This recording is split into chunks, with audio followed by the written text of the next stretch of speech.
At the beginning of the movie, we are introduced to Tobin Frost, one of the most dangerous and mysterious intelligence operatives still alive. Frost once worked for the CIA, but years ago, he abandoned the agency, disappeared with classified knowledge, and began selling information to the highest bidder. Since then, governments across the world have hunted him without success. Nobody knows where he lives, nobody knows whom he truly works for, and anyone who comes close to capturing him usually ends up dead. The story opens in Cape Town, South Africa, where Frost meets an MI6 intelligence officer named Wade. Their meeting is brief and secretive. Wade gives Frost a small digital storage device containing information so valuable that powerful people are willing to kill anyone who possesses it. Frost cannot risk carrying the device in his pocket or hiding it inside a bag because he expects to be searched. Instead, he enters a public restroom, cuts open his own skin, and hides the device inside his body. The moment Frost steps outside, a man attacks him. But Frost has spent years surviving assassins. He reacts instantly, overpowers the attacker, and continues walking as though nothing happened. Then he notices movement across the street. Snipers are watching the building. Knowing they are waiting for a clear shot, Frost grabs an innocent pedestrian, places his own jacket around the man, and pushes him into the open. The snipers fire immediately. They believe they have killed Frost. By the time they realize their mistake, the real target has already escaped. Frost and Wade rush towards a waiting vehicle, but a heavily armed team intercepts them. Gunfire tears through the street. Wade is badly wounded, and Frost struggles to control the car as bullets strike the vehicle. He crashes into traffic near a large public demonstration and abandons the wreckage. Frost disappears into the crowd, but the attackers continue following him. They are organized, well-trained, and somehow know exactly where he is going. Cornered and running out of safe options, Frost makes a surprising decision. He enters the American consulate and voluntarily surrenders to the United States government. For a man who has avoided capture for almost a decade, walking directly into CIA custody makes no sense, unless the people chasing him are even more dangerous than the agency itself. The movie then introduces Matt Weston, a young CIA employee desperate to prove that he belongs in the field. Matt has spent almost 1 year managing a secret safe house in Cape Town. The facility is designed to hide, interrogate, and temporarily hold important prisoners. Unfortunately, nobody has used it since Matt arrived. His daily routine involves checking empty rooms, testing security systems, answering occasional telephone calls, and waiting for an assignment that never comes. Matt is highly trained, intelligent, and ambitious, but the agency refuses to give him real responsibility. He repeatedly contacts his supervisor, David Barlow, asking to be transferred to Paris. Matt's girlfriend, Anna, is French and plans to return home soon. Matt wants to follow her, build a life there, and continue his CIA career from Europe. David refuses. He tells Matt that an agent with no practical field experience cannot simply choose a more prestigious post. Matt argues that the agency has trapped him inside an empty building and then criticizes him for not gaining experience. David says they can discuss the transfer again in several months. Matt ends the call frustrated and powerless. Outside the agency, Anna believes Matt works at a medical organization. He has never told her that he is a CIA operative. He lies about his schedule, hides his work, and continues promising that they will eventually move to Paris together. Then Matt finally receives the assignment he has been waiting for. Headquarters calls to announce that a high-value prisoner is being transferred to his safe house. Matt immediately activates the facility. He checks every camera, locks down the entrances, prepares the holding room, and cancels his plans with Anna. Minutes later, an armed CIA team arrives.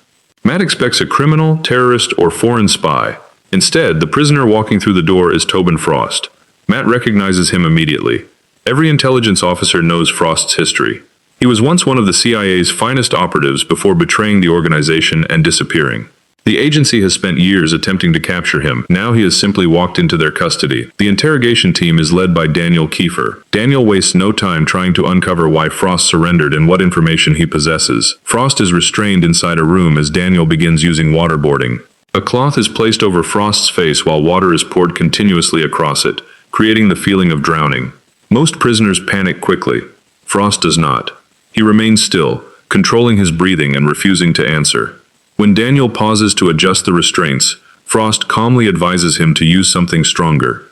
Daniel is disturbed by the comment. Frost is not merely familiar with the torture method. He once helped develop and teach it. Daniel continues, but Frost gives him nothing. Matt watches from a separate room, shocked by the brutality of an agency he has spent years admiring. Before the interrogation can continue, the safe house alarm suddenly activates. Security cameras show armed men approaching from multiple directions. The same mercenary team that chased Frost through Cape Town has located the supposedly secret facility. Daniel orders the CIA team to defend the building. Seconds later, an explosion destroys the main entrance. Gunmen pour into the safe house with military precision. They know the floor plan, they know where the security personnel are positioned, and they move directly towards Frost's holding room. The CIA guards are eliminated one after another. Daniel attempts to organize a defense, but the mercenary commander Vargas reaches him and kills him at close range. Matt is terrified. This is his first real combat situation, and almost every experienced agent around him is already dead. Frost reminds Matt that the agency has one rule for a safe house officer. The prisoner must remain alive. If Matt wants to survive and prove himself, he must get Frost out of the building. Matt unlocks a hidden emergency exit and forces Frost through the tunnel. They emerge outside, stop a civilian car, and escape into the city. The mercenaries immediately begin pursuing them. Matt drives through narrow streets at dangerous speed, weaving around traffic while enemy vehicles close in from behind. Although he has little field experience, his training takes control. He causes two pursuing cars to collide, avoids gunfire, and creates enough distance to contact CIA headquarters. Matt requests an immediate extraction point. Headquarters warns him not to approach the American consulate because a public battle there could create an international crisis. He is ordered to remain mobile until another safe location is prepared. Inside the car, Frost begins studying Matt. He notices the young agent's anxiety, ambition, and desperate need for approval. Frost also begins planning his escape. While Matt is focused on the road, Frost smashes the rear window and forces his body partly outside the moving vehicle. He reaches towards the front, attempting to take control of the steering wheel. Matt violently turns into an industrial garage and stops the car. He jumps out, points his weapon at Frost, and forces him back inside. Matt then orders Frost to drive, while he keeps the gun trained on him. He demands to know why the mercenaries found the safe house. Frost gives him a simple answer. Someone inside the CIA told them. The location was classified. Only a small group of senior officials knew where the facility was located. An outside organization could not have discovered it so quickly without help. Frost warns Matt that the agency will eventually blame him for the massacre. Matt is young, unknown, and easy to sacrifice. If senior officials are involved, they can claim Matt helped Frost escape, and then eliminate both of them to protect the real conspiracy. Matt refuses to believe it. He has built his entire life around becoming a respected CIA operative. Accepting Frost's warning would mean accepting that the institution he admires may be completely corrupt. Back at headquarters, senior officials review the attack. Deputy Director Harlan Whitford leads the discussion alongside Catherine Linklater and Matt's supervisor, David Barlow. They all agree that the mercenaries must have received inside information. Instead of focusing only on Frost, they begin treating Matt as a possible suspect. The agency also starts monitoring Anna. Matt takes Frost to a temporary hiding place and secures him. He calls Anna from a landline and invents a story about a security emergency at his supposed workplace. Matt asks her to look outside. Anna notices an unfamiliar vehicle watching her apartment. Matt realizes the CIA has already connected her to him. He tells Anna to leave immediately and travel somewhere safe. She demands an explanation, but Matt ends the call without revealing the truth. Frost listens to the conversation. He tells Matt that lying to Anna will not protect her. The agency knows who she is and can use her whenever they need leverage. Matt orders Frost to remain silent and demands to know why armed men are trying to kill him. Frost refuses to give a direct answer. Instead, he repeats that Matt is no longer transporting a prisoner for the agency. He is carrying evidence that powerful people want erased. Soon afterwards, David contacts Matt. He claims another holding facility is being prepared outside the city, but no support team can reach them for 12 hours. Matt must transport Frost alone. David promises that successfully completing the mission will prove Matt is ready for a better assignment. He even suggests that the transfer to Paris may finally be approved. The offer works. Matt still wants to believe David is helping him. He follows the instructions and retrieves supplies from a public locker. Their route passes near a crowded football stadium. The streets are packed with supporters, making it impossible to continue by car. Matt handcuffs Frost and leads him through the crowd on foot. Frost quickly recognizes an opportunity. He raises his restrained hands and loudly claims Matt is kidnapping him. People panic. Local police surround them before Matt can explain. Both men are taken into custody and placed in separate rooms. Matt identifies himself as an American agent and warns the police that Frost is extremely dangerous. The officers initially ignore him, then they check Frost's cell. It is empty. Frost has already stolen a uniform and walked out disguised as a security officer. Matt overpowers the man guarding him and escapes. He follows Frost into the stadium, pushing through corridors filled with confused spectators. Matt spots him and fires a warning shot.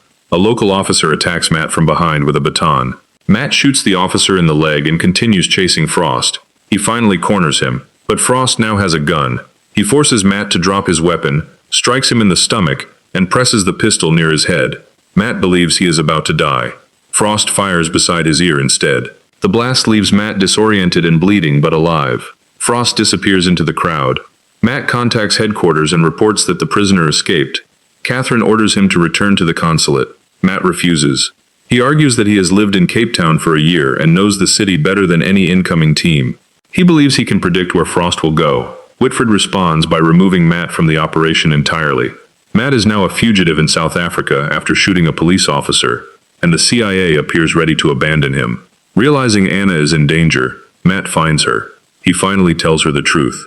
He is not employed by a medical organization, he is a CIA operative. Anna is devastated. Every unexplained absence, secret telephone call, and canceled plan suddenly feels like part of a larger deception.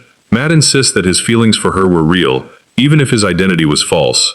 He gives her a plane ticket to Paris and tells her to leave the country immediately. Anna does not know whether to trust him, but she can see that he is frightened for her. She agrees to go. Meanwhile, Frost reaches a private location and removes the digital device from beneath his skin.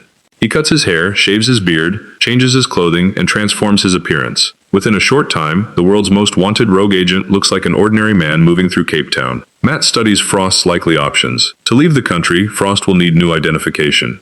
Matt searches restricted files for local passport forgers and discovers a man named Carlos VR. He travels to Carlos's home. Frost is already there. Before Matt can take control of the situation, the mercenaries attack the property. Gunfire tears through the walls, killing Carlos. Before dying, Carlos tells Frost to escape. Frost climbs onto the rooftops while the attackers pursue him. He exchanges gunfire across the buildings until part of the roof collapses beneath him. Vargas reaches him, and the two men fight at close range. Frost manages to break free, but more gunmen close in. At that moment, Matt arrives in a vehicle. He opens fire on the mercenaries and pulls Frost inside. For the first time, Matt is not only transporting Frost because of orders, he is choosing to keep him alive because he knows the men hunting them cannot be trusted. Their escape lasts only moments. Another vehicle slams into them, flipping their car. Matt and Frost crawl from the wreckage and enter an abandoned warehouse. The mercenaries follow. A violent battle begins inside the building. Frost uses his experience to eliminate several attackers but is shot in the leg. Matt faces another man armed with a knife. The fight is messy and desperate. Matt is not moving like a polished action hero. He is fighting like a man who understands that one mistake means death. He finally kills the attacker. When the shooting stops, Matt discovers one mercenary still alive. He demands to know who hired them. The wounded man reveals that Vargas is not operating independently. He is working for people inside the CIA. The safe house attack was authorized from within the agency. Matt can no longer deny what Frost has been telling him. The organization he wanted to impress tried to kill him. Matt takes Frost to a hidden medical clinic, where the bullet is removed from his leg. While Frost recovers, Matt demands the full story. Frost explains that he was once very similar to Matt. He believed in duty, followed orders, and assumed the agency always acted to protect national security. Then he was ordered to kill an innocent air traffic controller. The operation was designed to create a fatal aviation disaster. A passenger aboard the targeted aircraft possessed evidence of deep intelligence corruption. Instead of arresting the whistleblower or discrediting the documents, the agency destroyed the entire plane and everyone inside it. Frost was used as part of the operation. Later, the CIA attempted to frame him for unrelated crimes and remove him. That betrayal changed him. Frost disappeared and began collecting proof of illegal assassinations, secret prisons, torture operations, and political cover-ups involving intelligence services around the world. The device Wade gave him contains the final information needed to expose everything. Matt now understands why powerful officials are willing to destroy an entire safe house to recover it. Still, a part of him refuses to abandon procedure. He decides to deliver Frost to the new facility provided by headquarters. Frost warns him that the second safe house will also be compromised. Matt believes he can remain careful enough to control the situation. They arrive at an isolated property outside Cape Town. A caretaker named Keller welcomes them. Matt keeps his weapon pointed at him and orders Keller to restrain Frost. Keller obeys. He appears calm and professional. Then he offers Matt coffee. As Matt turns slightly, Keller attacks. The assault is immediate and brutal. Keller was waiting for them. The fight crashes through a window and continues outside. Keller stabs Matt in the abdomen with a piece of broken glass. Matt is already exhausted, but he manages to overpower Keller and choke him until the attacker stops moving. Bleeding heavily, Matt crawls back inside. Frost remains handcuffed nearby. Matt believes he may be dying. He asks Frost what is truly stored on the device. Frost finally explains its full importance. The files contain proof of illegal operations conducted by the CIA, MI6, and other intelligence agencies. There are names, dates, payments, assassinations, secret detention facilities, and missions hidden from the public. The evidence can destroy careers, expose governments, and place senior officials in prison. Frost spent years gathering the material. Wade's device completed the archive. Frost removes the data and leaves Matt on the floor, intending to escape alone. At the same time, David and Catherine arrive near the safe house. Catherine still appears committed to recovering Matt and understanding the conspiracy. David shoots her in the back. The murder confirms that Matt's trusted supervisor is one of the traitors. David enters the facility and finds Matt alive. He pretends to offer medical help while asking what happened to Keller. Matt says he killed him, then Vargas enters. The mercenary commander and David have been working together from the beginning. David intends to recover the device, kill Matt, and place the blame on Frost. Before they can finish their plan, the security alarms activate. Frost has returned. Although he could have escaped with the evidence, he has chosen to come back for Matt. Frost attacks the facility alone. He kills the remaining guards, destroys vehicles outside, and creates explosions across the compound. David is thrown across the ground. Frost enters and confronts Vargas. After everything the mercenary has done, their final encounter is surprisingly brief. Frost kills him without wasting words. He then moves towards Matt, intending to carry him out. But David is still alive. He fires from hiding and shoots Frost in the chest. David believes he has finally won. The rogue agent is dying. Catherine is dead, and Matt appears too badly injured to resist. But Matt reaches a weapon and shoots David. The man who repeatedly promised to advance Matt's career dies beside the young operative he intended to sacrifice. Matt crawls towards Frost. Frost knows he will not survive. He places the data device inside Matt's hand. The mission is now his responsibility. Frost spent years collecting the evidence, but Matt must decide what to do with it. Then Tobin Frost dies. Days later, Matt survives his injuries and returns to CIA headquarters. He enters Deputy Director Whitford's office and submits his official report. The document describes the safe house attack, the mercenaries, David's betrayal, and the internal conspiracy. Whitford reads it carefully. Instead of expressing shock, he tells Matt to change the report. He wants the entire operation blamed on David alone. If Matt reveals how deeply the corruption extends, the agency's reputation could be permanently damaged. Whitford offers Matt a promotion. The young man who spent a year begging for an opportunity is finally being offered the position he wanted, but the offer comes with a condition. He must protect the institution and remain silent. Whitford then asks whether Frost gave him any data. Matt claims Frost never surrendered a storage device. Whitford warns him that if the classified information ever becomes public, intelligence agencies across the world will hunt whoever released it. The threat is polite but unmistakable. Matt leaves the office. For most of the movie, Matt wanted nothing more than the agency's approval. He followed orders, defended its reputation, and believed success meant becoming part of its inner circle. Now he finally understands Frost's warning. Institutions do not automatically deserve loyalty simply because they claim to protect people. Matt refuses the cover-up. He secretly sends the full archive to international news organizations. Within hours, the documents become public. Reporters expose illegal assassinations, torture programs, secret prisons, financial corruption, and covert operations hidden for decades. Senior officials are investigated. Whitford is connected to the conspiracy and placed under arrest. Frost's evidence cannot be buried again. Matt has completed the mission that cost Frost his life. Afterwards, Matt travels to France. In Paris, he finds Anna sitting outside a cafe. She is safe. Matt does not immediately approach her. He watches from a distance, relieved that she escaped the violence surrounding him. Anna eventually notices him. Their eyes meet across the street. The movie ends without a long conversation or dramatic reunion. Matt has lost his career, his innocence, and the organization he once trusted. But for the first time, he is free to choose what kind of man he wants to become. Tobin Frost began the story as a wanted traitor. Matt began as a loyal employee desperate for promotion. By the end, their roles have completely changed. Frost proves that the government's most wanted man, may also be the only person willing to expose the truth. Matt discovers that following orders does not make someone honorable when the orders protect corruption. Frost could have escaped Cape Town and left Matt to die. Instead, he returned to the compromised safe house because he recognized something inside the young agent. Matt still had a conscience. And by placing the evidence in his hands, Frost gave him the opportunity to become something better than another obedient operative. Now here is the question. Was Tobin Frost truly a traitor, or was he one of the only agents brave enough to expose what the intelligence community had become? Drop your answer in the comments. And if you watched Matt survive a destroyed safe house, a citywide manhunt, corrupt superiors, mercenary attacks, 2 car crashes, and several betrayals but still have not subscribed, then even the CIA would struggle to explain your behavior. Matt risked his life to release the truth. You only need to risk one click. Subscribe to the channel, turn on notifications, and comment "Trust no one" below if you stayed until the end.